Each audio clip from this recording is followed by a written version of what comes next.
चला मैं चला।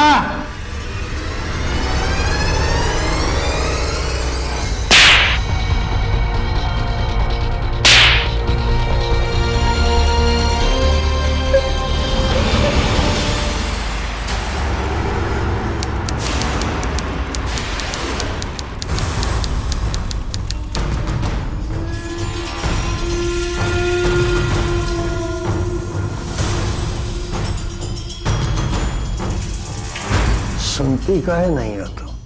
अब देखो कितनी चोट लग गई। अब तुम भूल से भी ऐसी कोई गलती नहीं करोगी ना?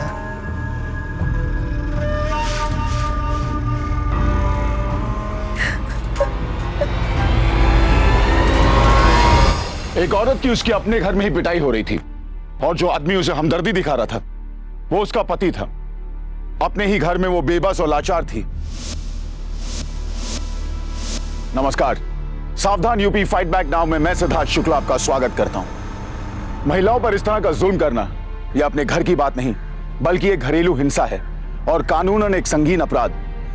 किसी भी पुरुष को यह अधिकार नहीं कि वो महिला को शारीरिक यातनाएं दे। कुछ लोग महिलाओं को अपनी जागीर समझते हैं और उनको बुरी तरह पीटते हैं। ये कोई जरूरी नहीं कि ऐसा सिर्फ अनपढ़ महिलाओं के साथ होता है। वास्तव में इसका वर्ग विशेष से कोई लेना देना नहीं, ये एक मानसिकता है। कई लोग हैं जो महिलाओं को दबा कर रखते हैं। ऐसी औरतों को हिम्मत करके उनका विरोध करना चाहिए। आज महिलाओं की सुरक्षा के लिए कड़े कानून हैं। यह महिला लगातार अपने पति के अत्याचार और जुल्म सह रही थी। वो उसका विरोध क्यों नहीं कर रही थी? क्या वो मजबूर थी? उसका पति उसके साथ इतना बुरा बर्ताव क्यों कर रहा था? बात यहीं तक सीमित नहीं थी, इससे ज्यादा भी इस घर में कुछ होना बाकी था। देखते हैं यूपी की यह दिल दहला देने वाली घटना।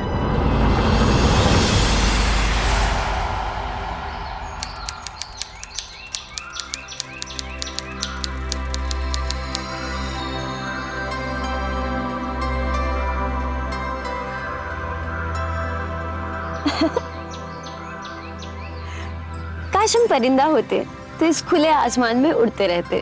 अब हमें यहाँ से चलना चाहिए, बाबूजी हमारा इंतजार कर रहे होंगे। नहीं, थोड़ी देर और बैठते हैं ना। अभी तो हमने खुल के इस मौसम का मजा भी नहीं लिया है। हाँ, अगर हमारा बस चले ना तो हम यहाँ से जाने की जिद ही ना करें। पर क्या करें बाबूजी। अच्छा ठीक है, चलिए चलिए चलिए। अरे लाइए ना, इसको हम ले लेते हैं।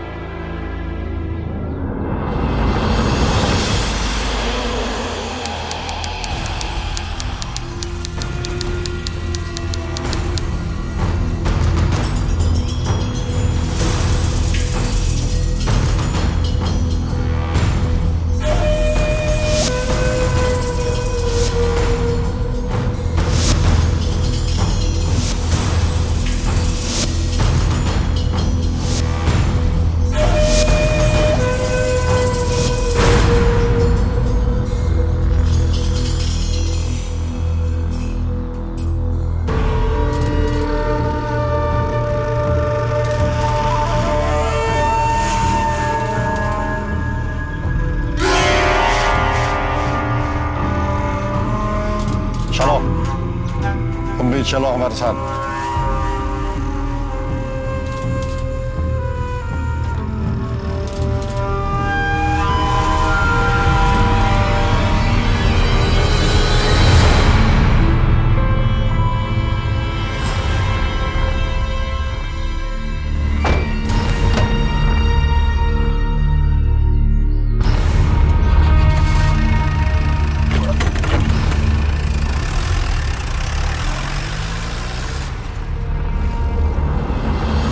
देख प्रीतेश, हम जो कहा था 16.25 आने सच कहा था।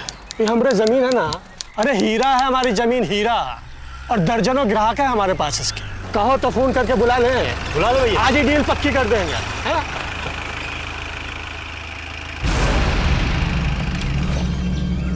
ज्यादा टेढ़े मेढ़े चले ना तो टांगे तोड़ देंगे। जुम्मा जुम्मा 8 दिन हुए नहीं तमंचा लिए हुए और गर्मी चढ़ गई, मगज फिर गाएगा। दिखाई नहीं देता कौन खड़ा है सामने? क्या कहा था? बात घुसी नहीं थी क्या भेजे के अंदर? चलो दोहराए देते हैं। हमने कहा था कि ये जमीन हमको चाहिए, सिर्फ हमको। और ये जमीन की वाजिब कीमत भी दे रहे थे हम। क्या ठाकुर साहब, मार्केट के दाम से आधी कीमत हमें दे रहे हो और कह रहे हो वाजिब कीमत है? पृथ्वी, ज्यादा होशियारी दिखाओगे? अब देखो, तुम्हारी भाषा में इस जमीन की जो आधी कीमत दे रहे थे ना, अब तुमसे ये जमीन हम मुफ्त में लेंगे। गजराज को कोनो फर्क नहीं पड़ता।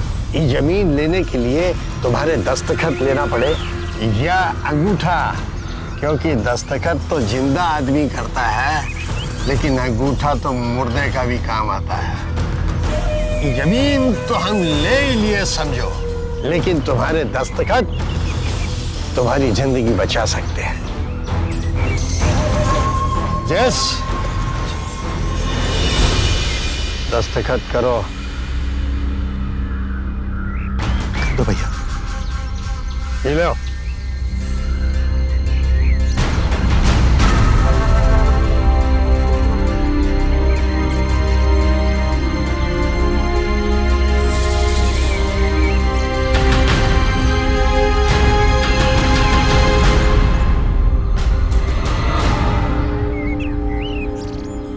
चलो।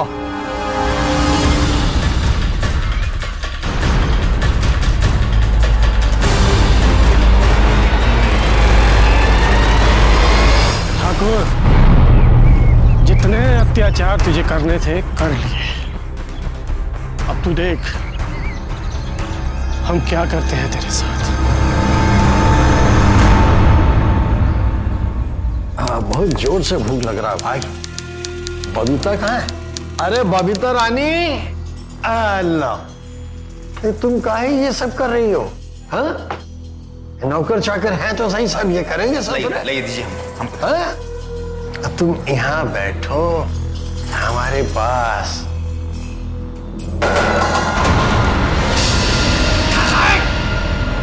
साफ कर कुत्ते। जी बाबूजी।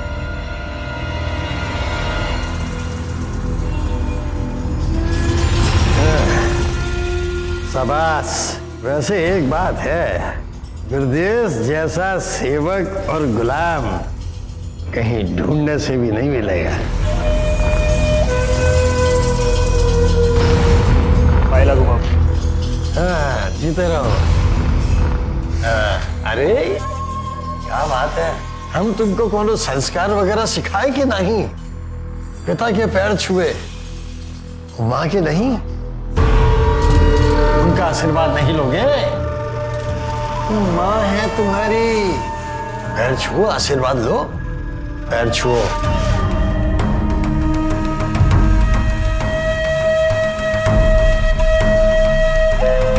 पायला घुमा। ईबा, बैठो बैठो। हाँ, खाना खाओ।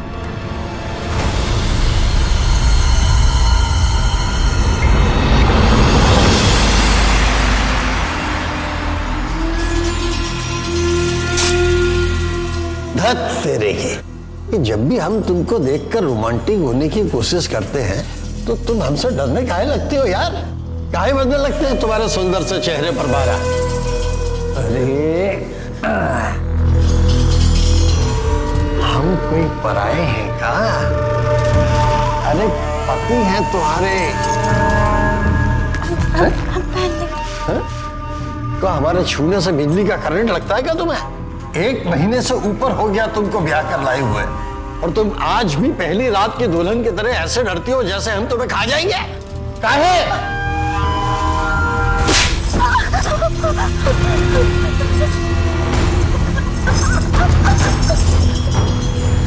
देखो, पति और पत्नी के बीच में ज्यादा दूरी अच्छी नहीं लगती, समझी?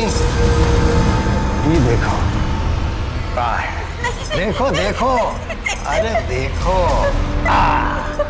दिखता है ना? उम्मीद करते हैं कि तुम्हारी समझ में आ गया होगा कि हम क्या चाहते हैं? जरा हमारे प्यार को भी समझा करो।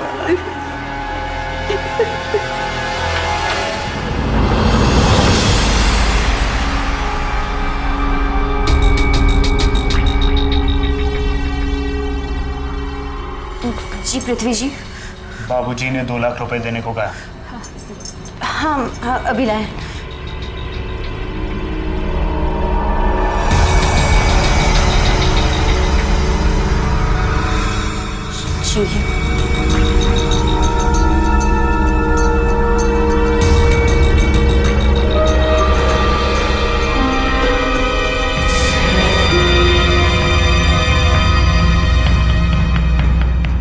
जी में कोई शक तो नहीं हुआ ना?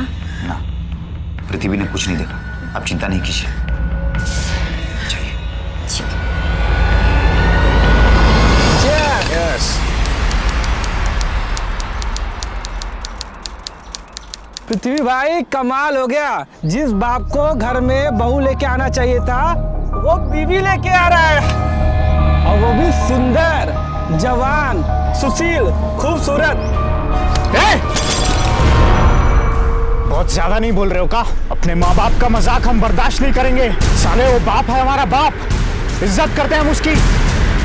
एक और शब्द बोला ना यही डाल देंगे।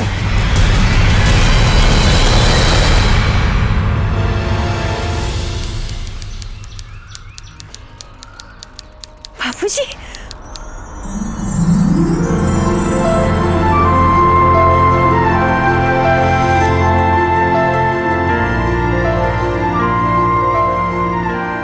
बाबूजी।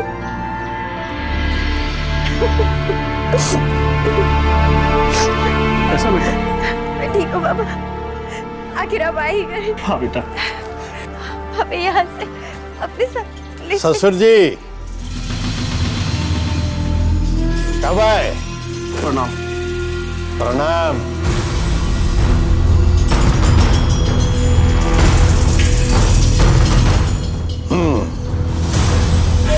बेटी का हालचाल पूछने आए हैं।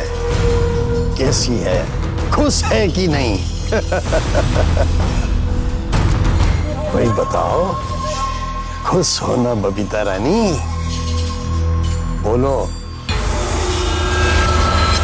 हाँ बाबा, खुश है। देखा, खुश है। इतनी दूर से आए हैं, थक गए होंगे। अपने बाबा के लिए जलपान की व्यवस्था नहीं करोगी? जल्दी करो भाई, जाओ।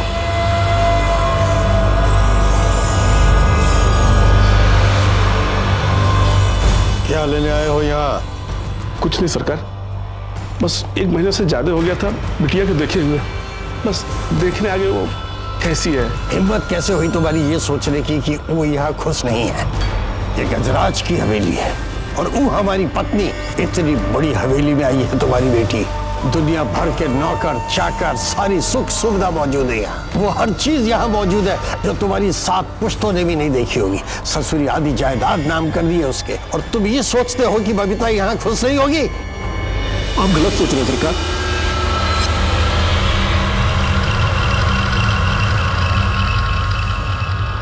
अरे इतना समय कहाँ लगा दिया बबीता रानी?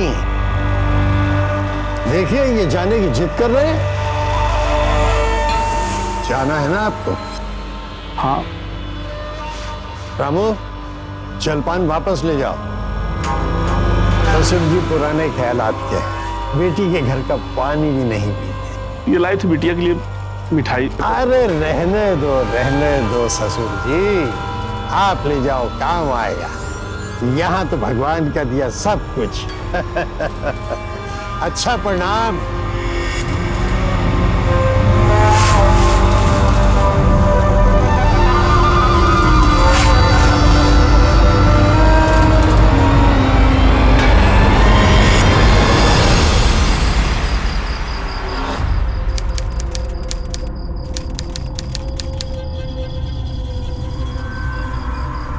बबीता रानी, क्या हो रहा है बबीता रानी? कुछ नहीं। अरे हमसे क्या छुपाया जा रहा है? पति पत्नी के बीच में कोई छुपा हुआ थोड़ी रहता है। नहीं, कुछ भी नहीं। देखें जरा क्या छुपा रही हो हमसे। लाओ।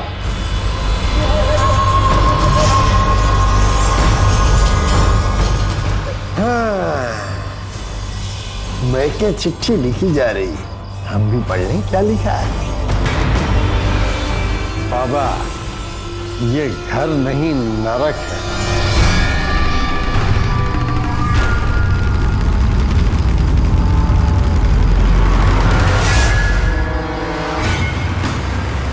हमें यहाँ घुटन महसूस होती है।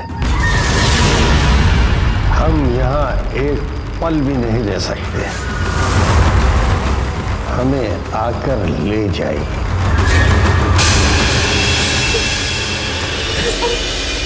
हमसे गलती हो गई, हमें माफ कर दीजिए। माफी? काहे की माफी?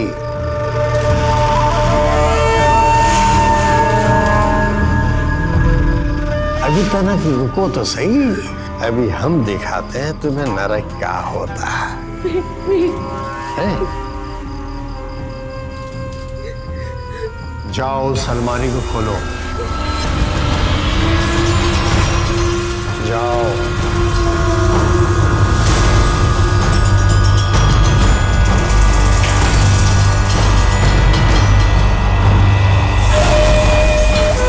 खोलो सलमानी को।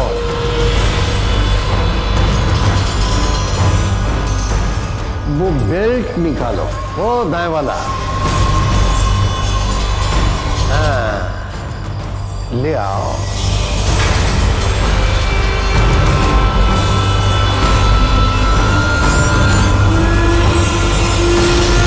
बेल्ट दो, दो।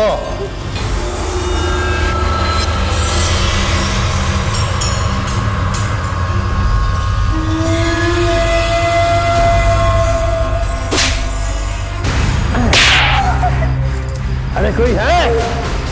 कहां पर गए सब के सब? ब्रजेश, पृथ्वी। क्या हुआ बाबूजी? क्या बात है? काहे मार रहे हैं इसे? कुछ किया क्या इसने? हमको बताइए, हम सबक सिखाते हैं। दीजिए हमें पट्टा। बाबले हो गए हो? अभी जमीन है कि नहीं? वो माँ है तुम्हारी, माँ को बेल्ट से मारोगे? अरे ये काम के लिए घर में नौकर चाकर है ना। ब्रजेश, लो। नहीं बाबूजी, ये हम नहीं कर सकते। अरे काहे नहीं कर सकते? ससुर जी को चिट्ठी लिखी जा रही है कि ये हवेली नरक है। हम बताते नरक क्या होता है। लो। बाबूजी हम नहीं कर सकते। अरे हम कह रहे हैं ना करो। हम जानते हैं कि तुम्हारे अंदर का अच्छा गुलाम तुम्हें अपनी मालकिन पर बेल्ट नहीं चलाने देता, और हम है ना यहाँ। चलाओ बेल्ट। चला बेल्ट।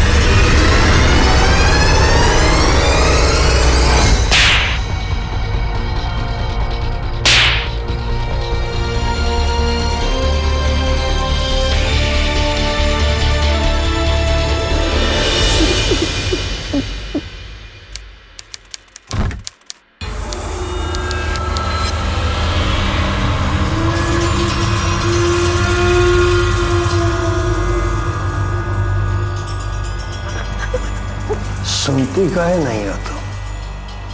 अब देखो कितनी चोट लग गई।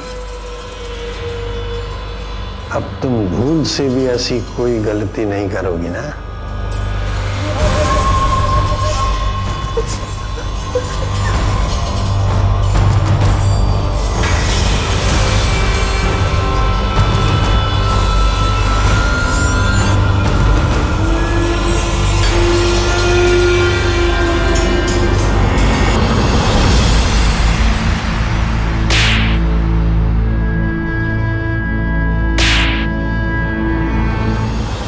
एक औरत अपने उम्र से दुगने पति से घबराई, विवश उसके अत्याचारों को सहती रही।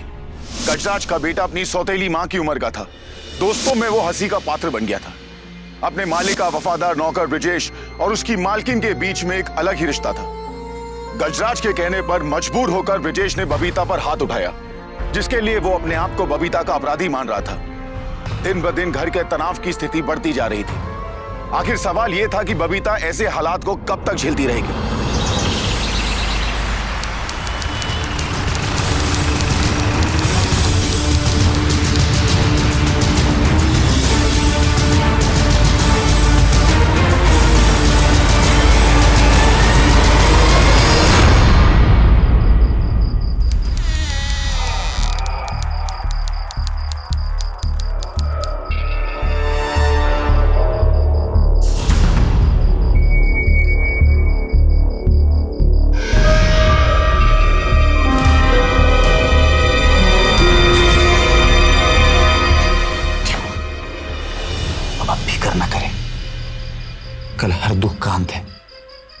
सारी चिंताएं दूर हो जाएंगी। हमने सारा इंतजाम कर दिया है। लेकिन कैसे? वो सब हम पर छोड़ दीजिए। अब बस आप जाइए और निश्चिंत होकर कल का इंतजार कीजिए। कल की सुबह आपकी आजादी की सुबह होगी।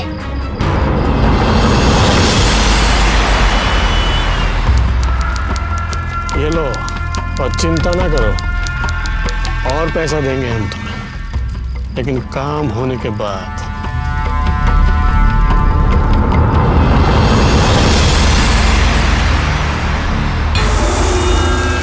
हमें लगता है कि तुम्हारी माँ को स्वर्ग और नरक के बीच का फर्क समझाने में हमें कुछ और भी करना पड़ेगा। क्यों? जी। ऐसा करते हैं कि आज सब पिकनिक पे चलते हैं।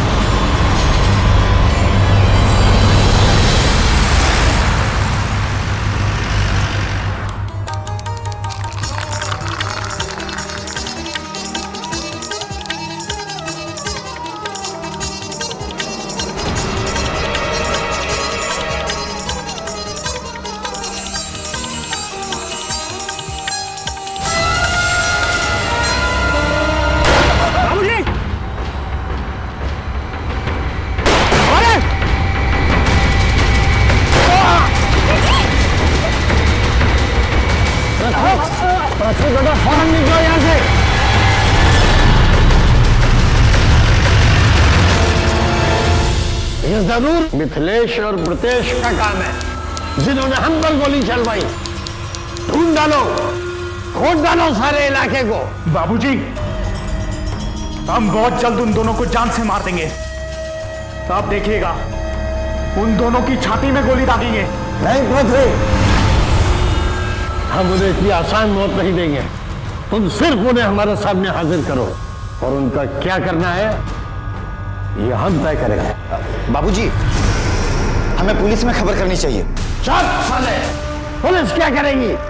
इस शहर का कानून, कचहरी सब हम तय करेंगे।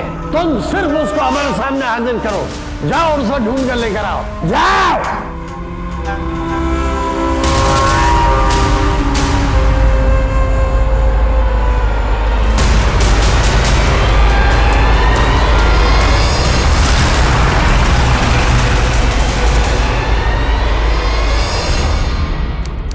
बाबूजी, हर जगह छान मारा, मगर वो मिथिलेश और प्रीतेश का कहीं कोई पता नहीं लगा। अरे कायरों की तरह घुस गए होंगे बिल में। निकलेंगे साले बिल से बाहर। कहाँ जाएंगे? जब तक वो बिल से बाहर नहीं आते तब तक हम भी थोड़ा आराम कर लेते हैं। क्यों बबीता रानी? आइए। चलिए। और हाँ देखो, वैसे भी ये हमारा बर्थडे वाला महीना है। क्यों, अपने बाबूजी का 60वां हैप्पी बर्थडे नहीं मनाओगे? अरे हाँ बाबूजी, मैं कैसे भूल सकता हूँ आपका बर्थडे। अगले हफ्ते ही तो है। मैं आज से ही तैयारी शुरू कर देता हूँ। आई।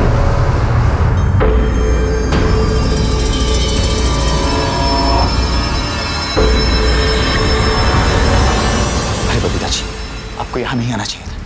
अगर किसी ने देख लिया तो बहुत बड़ी मुसीबत खड़ी हो जाएगी। तो आखिर क्या करें हम? हमें यहाँ से कहीं दूर ले चलो, वरना हम अपनी जान दे देंगे। अरे ऐसा क्यों कहती हैं आप? हम कोशिश कर रहे हैं ना, सब ठीक हो जाएगा। अरे क्या हुआ जो आज का हमारा प्लान खराब हो गया? आगे और भी मौके मिलेंगे, हम आपको जरूर ले चलेंगे यहाँ से।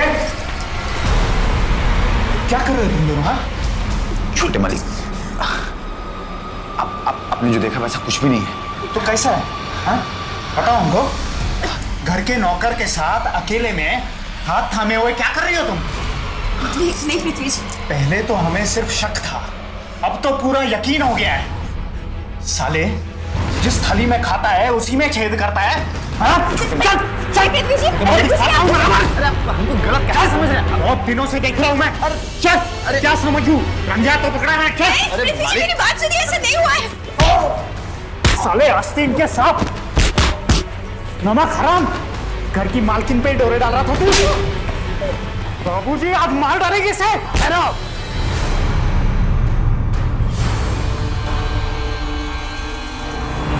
सच बता, हमारी पत्नी तेरे कमरे में क्या कर रही थी? बोल। हम खुद ही इसके कमरे में गए थे। इसमें इसकी कोनो गलती ना है और जैसा आप दोनों समझ रहे हैं ऐसा भी कछु नहीं है। हम तो इसको ये रुपए देने गए थे आप ही की दवाई लाने के लिए, और जब ये अपने हाथों में वो रुपए थाम रहे थे तभी ये वहां आ गए।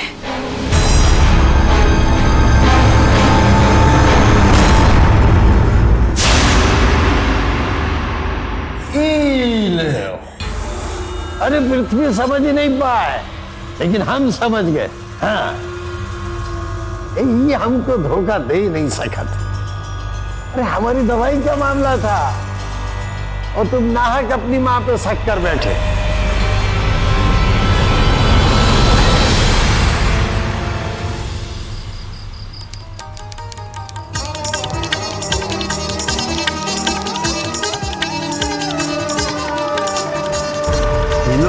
आज हमारा 60वां जन्मदिन है। हम 60 जन्मदिन और मनाएंगे। P low.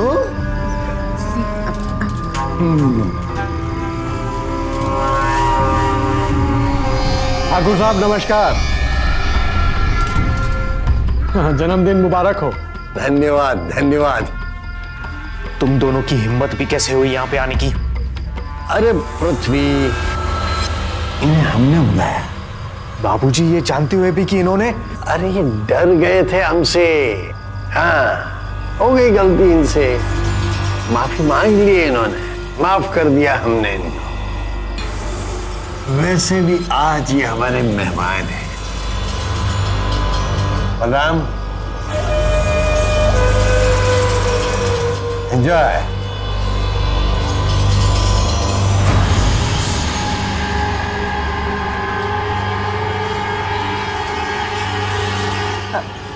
हम आपके लिए ड्रिंक लेकर आते हैं। हाँ,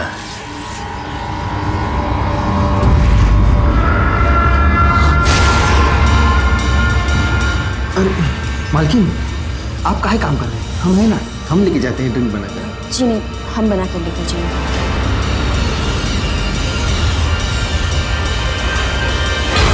अरे बबीता जी, इधर आइए ना।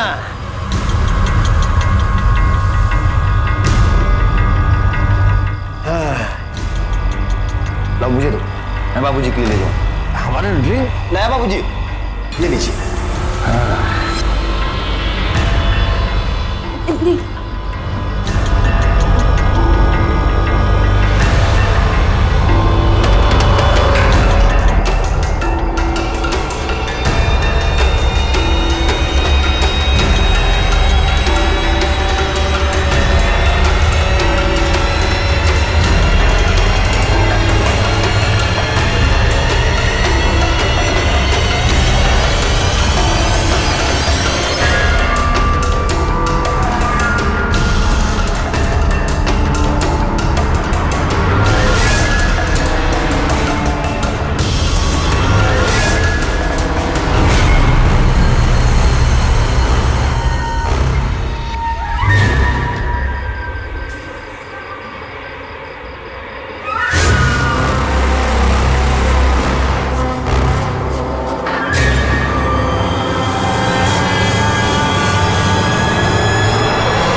अरे बाबूजी, बाबूजी, बाबूजी, बाबूजी,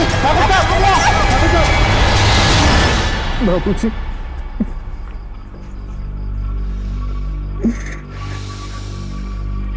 चौधरी, मुझे पार्टी में मौजूद सभी लोगों के फिंगरप्रिंट्स और बयान चाहिए कि कब कब कौन कौन लोग कहां पर थे। इन लोगों के एक एक पल की जानकारी चाहिए मुझे, और जब तक ये लोग बयान नहीं देंगे इनमें से कोई भी बाहर नहीं जाएगा। चौधरी। जी सर। गजराज की दुश्मनी तो वैसे काफी लोगों से थी और गजराज की मौत उसकी दुश्मनी का नतीजा है, लेकिन शराब में जहर, और वो भी पार्टी में इतने सारे लोगों के बीच में, हो ना हो ये कोई घर के ही आदमी का काम हो सकता है। घर का कोई ना कोई आदमी इसमें जरूर मिला होगा। सर ये वारदात आज हुई है, ऐसा भी तो हो सकता है कि मेहमान बनकर कोई बाहर से आया हो और उसने मौके का फायदा उठा लिया। सर, मुझे आपसे अकेले में कुछ बात करनी है। चलो आइए। बताइए मिस्टर बिश, किस लिए बुलाया मुझे यहाँ? हम अपने मरे हुए पिता की इज्जत का तमाशा नहीं बनाना चाहते थे, इसलिए हमने आपको यहाँ पर अकेले बातचीत करने के लिए बुलाया। देखिए, हम दावे के साथ कह सकते हैं कि हमारे पिता का कत्ल उनकी नई पत्नी बबीता ने किया या करवाया है। इतने विश्वास के साथ आप ये बात कैसे कह सकते हैं? क्योंकि हमने कई बार रंगे हाथों ब्रिजेश और बबीता को पकड़ा है, और ब्रिजेश ने ही आखिरी ड्रिंक बाबूजी को दिया था। ये बात हमने अपनी आंखों से देखी, और ये बात चाहे तो आप रामू से भी पूछ सकते हैं। अब हमारे समझ में आ रहा है कि मालिक को ड्रिंक देने के लिए इतनी होड़ काहे मची है। पहले तो मालकिन आई और उन्होंने ड्रिंक का ग्लास फुल कर दिया, और जैसे ही उनको मालिक बुलवा लिए तो ब्रिजेश आया। हमने उससे कहा कि हम ग्लास लेके जाते हैं, पर वो नहीं माना। कहने लगा कि हम लेके जाएंगे। नहीं, ये सच नहीं है। हमने उनको नहीं मारा। आपको कोई गलतफहमी हुई है इंस्पेक्टर साहब। आखिर हम ऐसे क्यों करेंगे? क्या मिलेगा हमें ऐसा करके? पैसा, प्रॉपर्टी और आजादी, ये तीनों फायदे आपको गजराज की मौत के बाद होने वाले थे। और आपको शायद पता नहीं है कि गजराज की वसीयत के अनुसार उनकी मौत के बाद उनकी जायदाद की आधी मालकिन आप होने वाली हैं। और गजराज के बेटे पृथ्वी के अनुसार आपका आपके नौकर ब्रजेश के साथ अवैध संबंध है। क्या बकवास है ये? शर्म आ रही चाहिए आपको, हम पर ऐसा इल्जाम लगाते हुए। हाँ, ये सच है कि हमने आखिरी ड्रिंक बाबूजी को दिया था, और हम कसम खाकर कह रहे हैं साहब, हमने उसमें जहर नहीं मिलाया। हमने बाबूजी को नहीं मारा साहब। और हम बाबूजी को क्यों मारेंगे?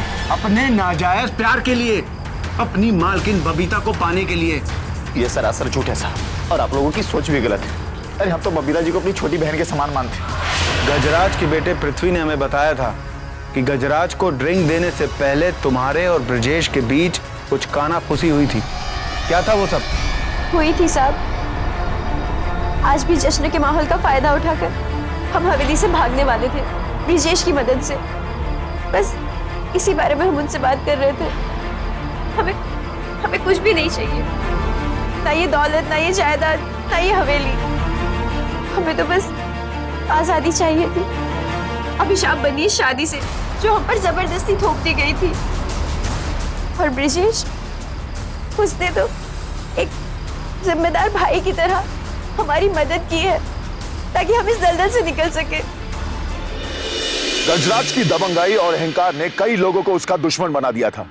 अपने ही घर में सबके बीच उसकी हत्या एक रहस्य बन गई थी।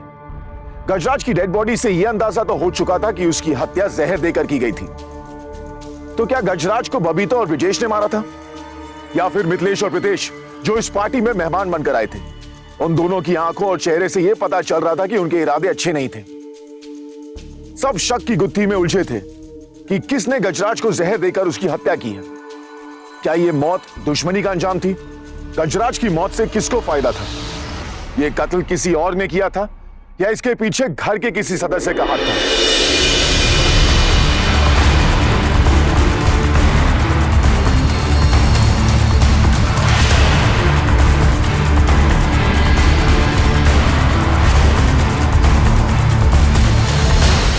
चौधरी जी सर।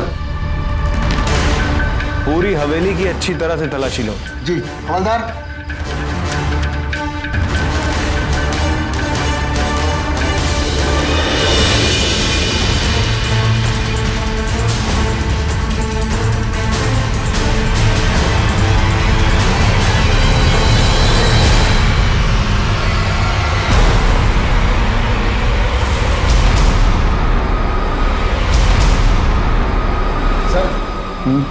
ये बबीता की अलमारी से मिला है।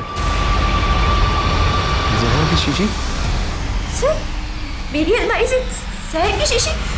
नहीं सर, कोई गलतफहमी है, ऐसा नहीं हो सकता। ये जहर की शीशी बबीता जी आपकी अलमारी से मिली है। अब आपको जो कुछ भी झूठी कहानी बतानी है ना, थाने चलकर बताइएगा। इनको थाने ले चलो और ब्रजेश को भी ले चलो। और हाँ, इसको फॉरेंसिक लैब में भेजो और साथ में बॉडी पोस्टमार्टम के लिए भेज दो। नहीं सब मेरी बात सुनिए। मैंने कुछ नहीं किया। मेरी बात तो गरम गरम ब्रिजेश, तूने मेरे बाबूजी को मार दिया। मैं तुझे जान से मार दूंगा। प्रतिदिन संभाले अपने आप को, इसे कानून सजा देगा। चल।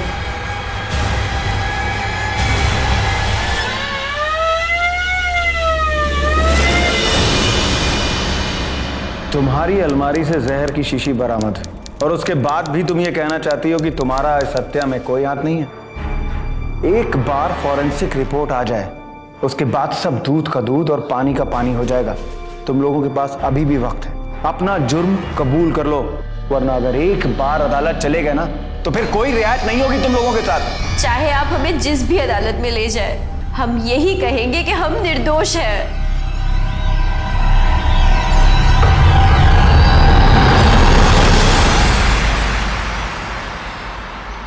जैन सर। सर ये पोस्टमार्टम की रिपोर्ट है।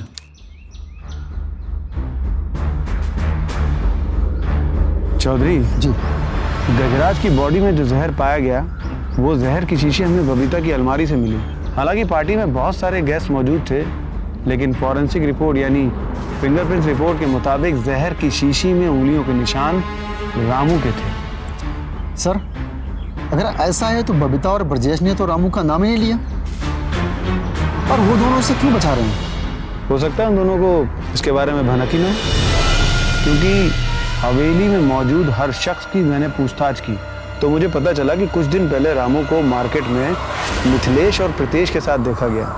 ये मिथिलेश और प्रीतेश वही हैं जिनकी ज़मीन गजराज ने दादागिरी से हथिया ली थी, और इन लोगों के पास एक माकूल वजह है गजराज की हत्या करने की। जी सर। चौधरी तुम एक काम करो, मिथिलेश और प्रीतेश को पुलिस स्टेशन बुलाओ और उनकी जरा खातिरदारी करो। मैं जब तक हवेली जाके रामू से पूछताछ करता हूँ। जी सर। हवेली चलो।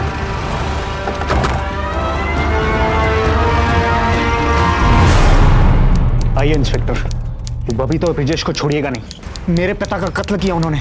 आपके पिता के कत्ल के केस में एक नया मोड़ आया है। अभी अभी हमें फॉरेंसिक रिपोर्ट मिली है जिससे हमें ये पता चला है कि जहर की शीशी में उंगलियों के निशान रामू के। हमें शक है कि रामू बबीता और ब्रजेश से मिला हुआ है। आप जरा रामू को बुलवाइए। रामू? वो तो चला गया। चला गया? कहाँ और कैसे?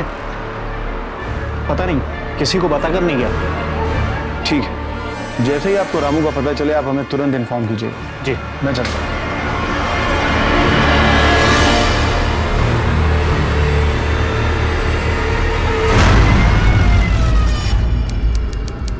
हमारी बात का विश्वास कीजिए साहब, हमने गजराज को नहीं मारा साहब। झूठ बोल रहे हो तुम।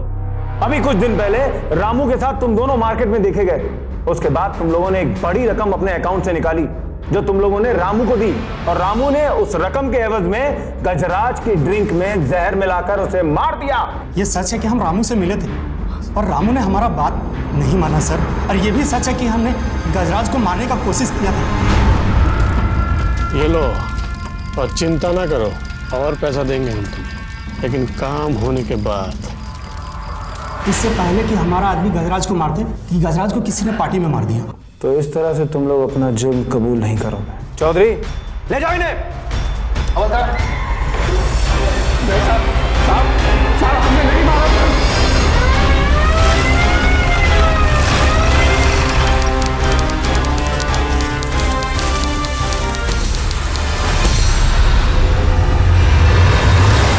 चौधरी ये तो रामू है। जी सर। इस लाश को यहाँ पर सबसे पहले किसने देखा? सर मैंने देखा था। चौधरी लगता है कोई नहीं चाहता था कि हम रामू तक पहुंचे, क्योंकि रामू ही एक ऐसी कड़ी था जो गजराज की हत्या का राज खोल सकता था। जी। फॉरेंसिक वालों को खबर कर दूं और बॉडी को पोस्टमार्टम के लिए ले जाओ, और हाँ उसके बाद इन सब के बयान दर्ज कर लेना।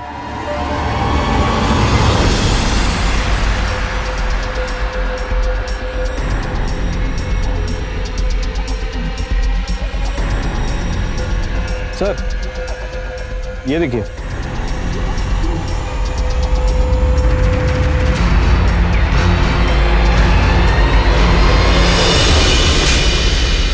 वही है ना जिसने रामू का खून किया ताकि रामू हम तक ना पहुंच सके, और तेरे बाप ठाकुर की हत्या का राज हमेशा राज ही बना रहे। रामू के नाखूनों में तेरे प्लास्टर का पाउडर मिला है।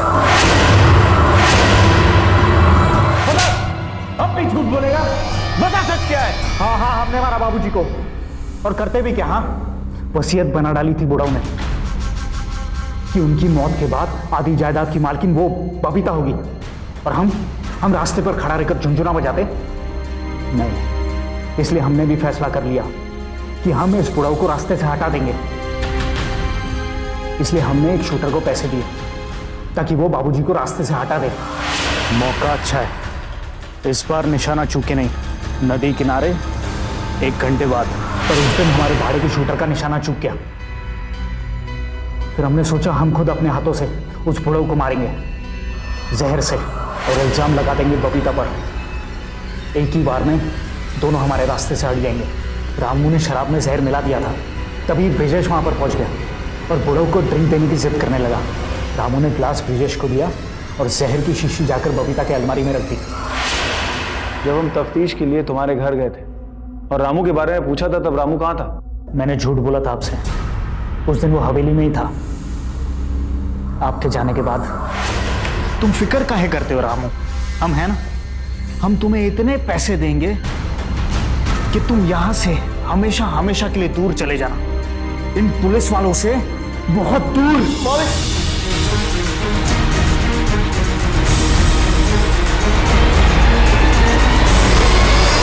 मुझे पूरा यकीन था कि आप रामू तक पहुंच जाएंगे, तो इसलिए तुमने रामू की हत्या की और उसकी लाश जंगल में फेंकवा दी। लेकिन बरखुरदार, तुम ये भूल गए कि कानून के हाथ एक ना एक दिन जुर्म की गिरबान तक पहुंच जाते हैं। ले जाओ इसे। गजराज ने ताकत के बल पर एक मजबूर लड़की पर अमानवीय जुल्म किए। उसकी मानसिकता ने उसको सबके बीच में अपना दुश्मन बना लिया था।